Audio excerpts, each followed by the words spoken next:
Ang mga sulat ni Pablo sa mga taga-Pilipos. Pilipos, Kabanata 1. Si Pablo at si Timoteo, na mga alipin ni Kristo Jesus, sa lahat ng mga banal kay Kristo Jesus na nangasa Pilipos, pati na mga obispo at na mga diakono.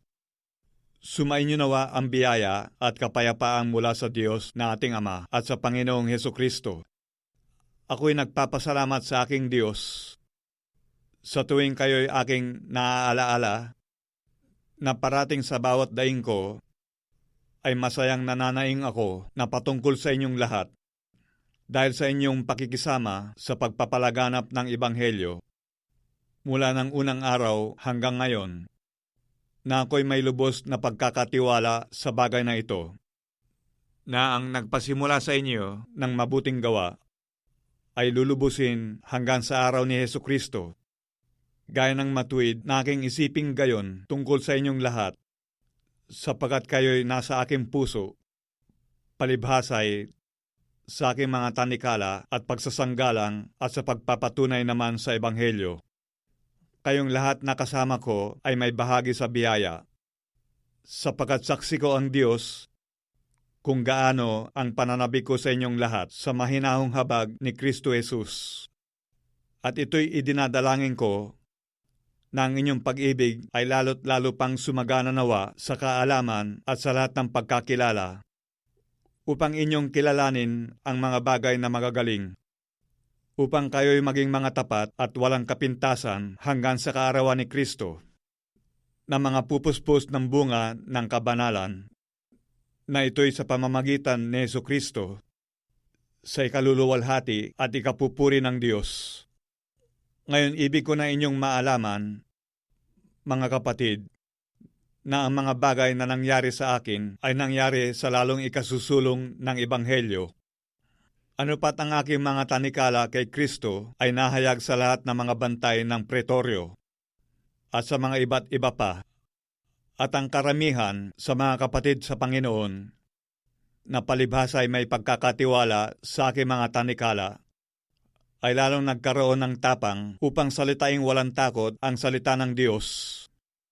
Tunay na ipinangangaral ng iba si Kristo sa kapanaghilian at sa pakikipagtalo, at ng mga iba naman sa mabuting kalooban. Ang isa'y gumagawa nito sa pag-ibig, palibhasa ay nalalaman na ako'y nalalagay sa pagsasanggalang ng Ebanghelyo. Datapwat, itinatanyag ng iba si Kristo dahil sa pagkakampi-kampi, hindi sa pagtatapat, na ang iniisip ay dalhan ako ng kapighatian sa aking mga tanikala. Ano nga?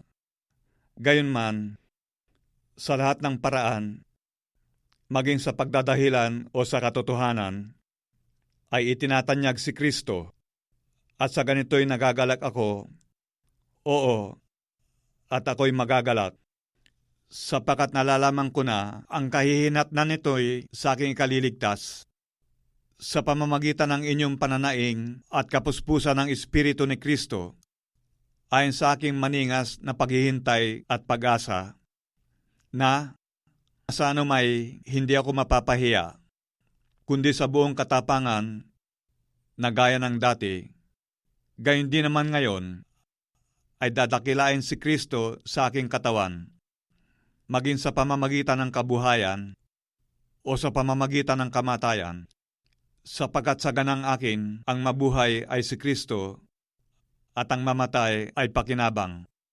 Ngunit kung ang mabuhay sa laman ay siya kong palad, ito'y magiging mabungang pagpapagal. Naaywan ko nga kung ano ang aking pipiliin, sapagkat ako'y nagigipit sa magkabila. Akong may nasang umalis at sumakay Kristo, sapagkat ito'y lalong mabuti. Gayunmay, ang manatili sa laman ay siyang lalong kinakailangan dahil sa inyo. At sa pagkakatiwalang ito, ay aking nalalaman na ako'y mananatili. Oo, at mananatili ako nakasama ninyong lahat sa ikasusulong ninyo at ikagagalak sa pananampalataya, upang managana ang inyong pagmamapuri kay Kristo Jesus sa akin sa pamamagitan ng aking pagharap na muli sa inyo. ang inyo lamang pamumuhay ay maging karapat-dapat sa Ebanghelyo ni Kristo, upang maging ako ay dumating at kayo'y makita o wala man sa harap ninyo, ay mabalitaan ko ang inyong kalagayan, na kayo'y matitibay sa isang espiritu, na kayo'y mangagkaisa ng kaluluwa na nangagsisikap sa pananampalataya sa Ebanghelyo. At sa anuman ay huwag kayong mga takot sa mga kaaway, na ito sa kanila ay malinaw na tanda ng kapahamakan. Datapwat, tanda ng inyong pagkaligtas, at ito'y mula sa Diyos.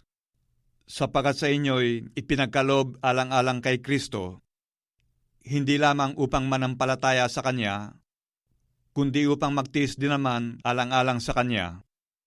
Yamang taglay ninyo ang pakikipagbuno na inyong nakita rin sa akin, at ngayon nababalitaan ninyong taglay ko.